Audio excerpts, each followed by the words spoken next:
What's going on, everybody? I'm Terrence, and this is Bank Shipping.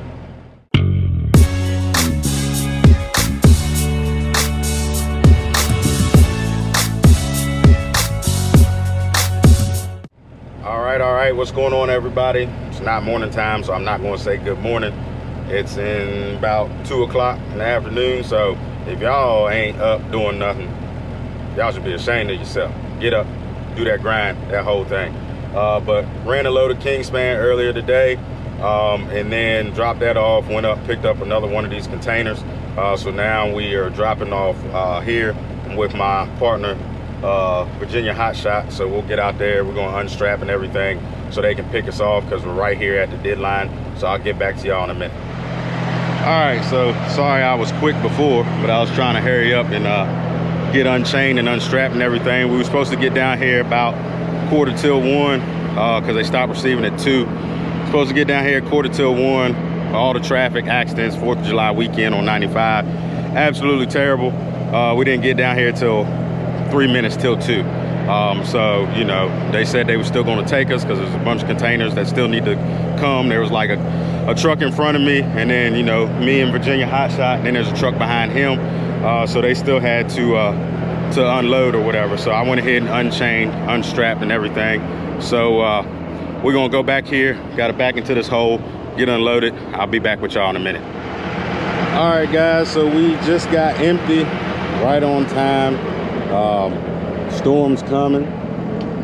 Those guys were ready to leave, so perfect timing. Super thankful for them getting me unloaded, because I got another load to get to. So here we go, Virginia Hotshot setup, in case y'all haven't seen it in one of my videos. He also rocking the red Diamond C. You know, that's how we do it over here at Bank Shipping. Both of us rocking the red Diamond C's. He's had his a couple months longer, probably about, I don't know, 4 or 5 months longer than what I had. I've had mine. His is a F-Max 207, I think. Hold on, let me knock on his window real quick.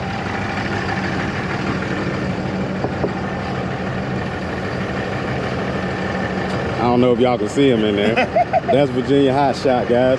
I'm gonna go ahead and put his link up on the screen so y'all can go follow that man too. His IG, his YouTube, all that. This is a 207? 208?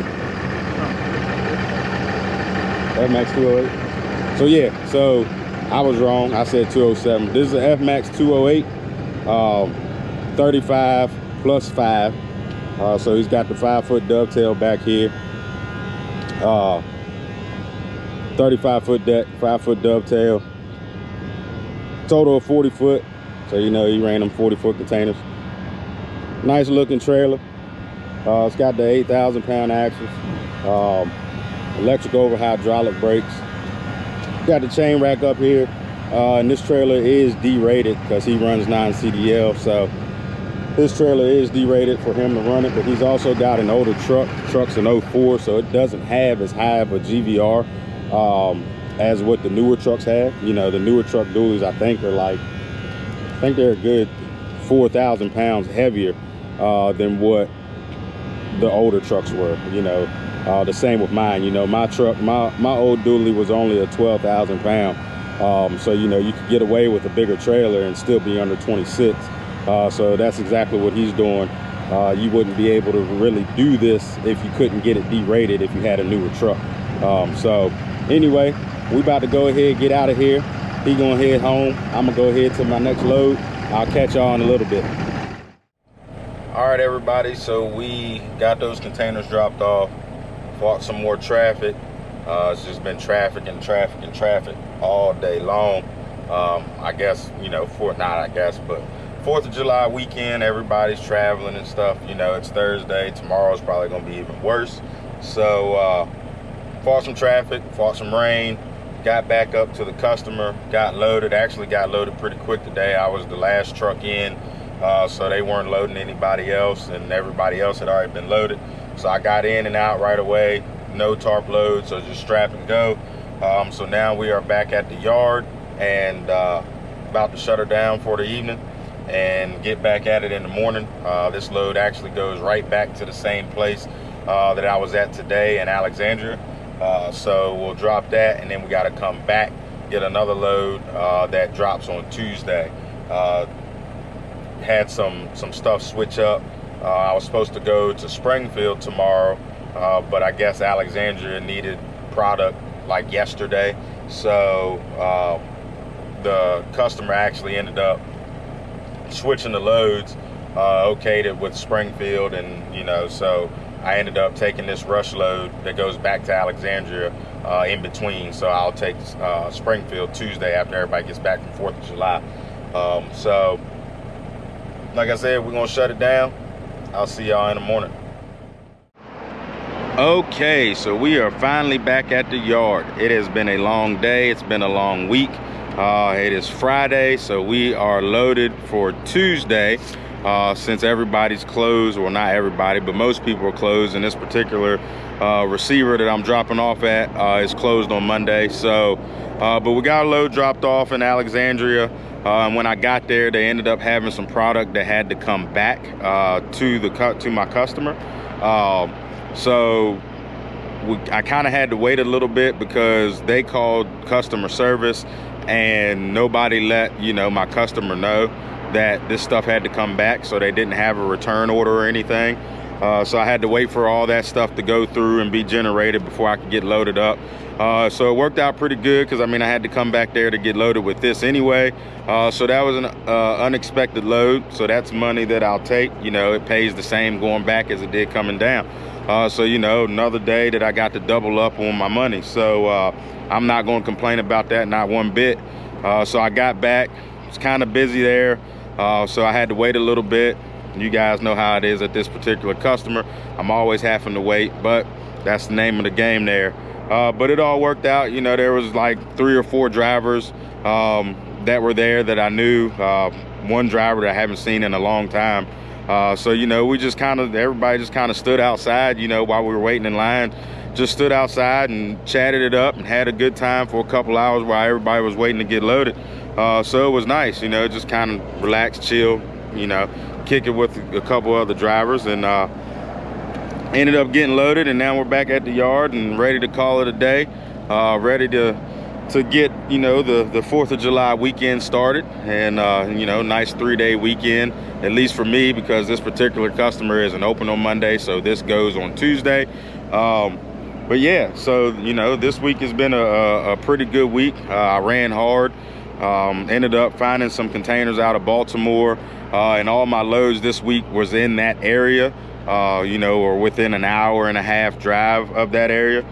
So basically after I dropped this insulation, I would go up there, pick up an empty container, drop that off, and then go back to my customer, reload for the next day. And I pretty much did that all week. And one day I actually did stay out, the day I did that little short about how I secured my containers or whatever. I ended up staying at a rest area that night, so then I ended up running 2 containers that next day. So me being a local guy, even when I was in a hot shot, so for the local people who are thinking about being local, who want more home time, don't let anybody tell you that you can't do it. It can be done as long, there are some stipulations, as long as you can make it happen.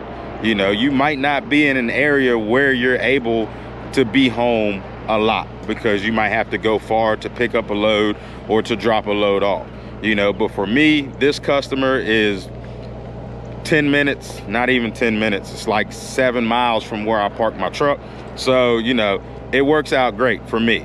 But like I always say, what works for me may not work for the next person. So, but just know that if you do have freight in your area, it is possible to be local and make good money. Now, with that being said, being a local driver is a grind. It is definitely a hustle.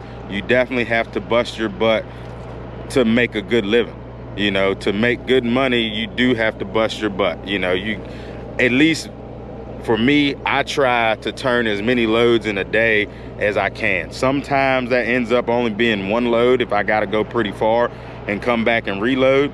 But if I got a short load, then I'll find other short loads that I can run in between having to go back and get this stuff for the next day, you know. So like this week, you know, like I said, it was drop this off, pick a container up, drop that off, come back and get another load of insulation for the next day. I did that every day. These containers that I'm running, they're probably going to be running for a while, so I'll probably be doing that for the next at least hopefully 1 or 2 weeks, you know, that I can get that done, as long as wherever this takes me, as long as it takes me somewhere close to that area. But you know, it definitely is a grind. I've never been over the road, so I can't speak from experience about over the road. But you know, when you're over the road, you got longer trips, you know, and you're kind of just cruising down the road. You might have more reasonable drop-off times. You might have a bigger window for a drop-off time. But when you're a local guy, you don't really have that luxury. So it is definitely a whole different type of trucking. You definitely have to hustle. You definitely have to grind to get stuff done so that you can make your bread. So, you know, if you're thinking about being a local guy, whether you're going to be in a hot shot, because like I said, I did it in my hot shot as well. It's not just because I'm in a semi now, I also did it in my hot shot. So it can be done in a hot shot also. But if you are thinking about trying to be local, make sure that you look in your area to see what type of freight is in your area, first of all, so you know whether or not that freight is going to be able to keep you in your area so that you can be home. If so, if you aren't the type of guy or girl who is willing to hustle and bust their butt day in and day out, it's dead. That local stuff ain't going to work for you if you ain't ready to hustle. Because let me tell you, these are some long days. You know, these over the road guys, they might run 10 hours driving all day. That's all they doing is driving, you know. But us local guys, regional guys, because I'm kind of regional, you know, it's drive an hour or two, maybe 3 hours, 4 hours tops, unload, reload, drive another 3-4 hours maybe, unload, reload, and that's all you're doing. You hustling all day. You know, there's days that I'm not going to say what time I get up and what time I get home, because that might cause me some problems. But anyway, I do everything by the book, if you know what I mean. But yeah, if you ain't ready to hustle, man, don't even try to be local, because it just ain't gonna work. You got to be able to hustle. You got to be able to run hard. You got to have your things in order if you want to be a local person, a local driver. So just keep that in mind. Don't get out here thinking that you're gonna be home every night and you be out on the road lollygagging. I'm just keeping it real. It ain't gonna work. You know what I mean? You're gonna be selling yourself short. You might make a little bit of money, but you're gonna be selling yourself short because you're not hustling out there. So just keep in mind, if you want to be local, you got to have that. You got to have that dog in you. You got to have that fight, that grind. You know, you got to bring that inner lion out so that you can go out there and make it as best as you can. All right. So with that being said, hopefully everybody has a wonderful weekend. If you have a 3-day weekend, take full advantage of it. Relax, get your mind right, get ready for next week. Enjoy family time, enjoy the fireworks, all that good stuff. But number one, be safe. So hope everybody has a good weekend. And as always, stay prayed up, grind hard, and stay humble.